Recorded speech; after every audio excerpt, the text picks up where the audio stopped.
Hello, my name is Clarice Assad. I am the composer of the piece O, which stands for oxygen. It was the inspiration for this work for multiple voices and overdub and solo violin. This was commissioned by the wonderful Johnny Gandelsman, a wonderful, wonderful friend, and I am a huge fan of his work. So it was really a fantastic, wonderful opportunity to be part of this project. A little bit about the piece is that it was commissioned and written during a very, very difficult time.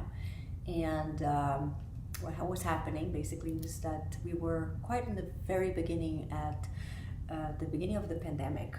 And we were also going through many difficult things like the death of George Floyd and a lot of people who were dying from COVID because of lack of oxygen masks and all of that stuff that we all unfortunately remember well.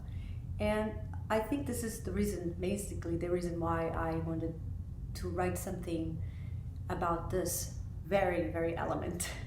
And in order to create that, I also wanted to use the sound of my own voice, which I used a lot of oxygen with. And the piece is really something that is not meant for the listener to feel like comfy at all. It's a lot of anxiety. There's a lot of anxiety in it, a lot of moments of apprehension and just feeling of being completely tight and not being able to get out. And that's also because of the feeling of being trapped in one's apartment, of being trapped inside of one's mind.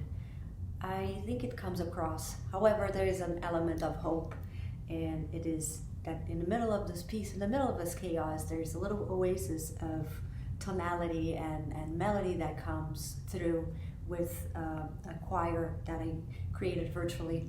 And though it doesn't last a long time, it's really kind of a breath of fresh air in the middle of the chaos, and can't help but put something like that in there because I'm an optimist by heart. And you know, it was really beautiful to see what Johnny was able to create with this piece. So thank you so much for listening, and I hope you enjoy. Oh.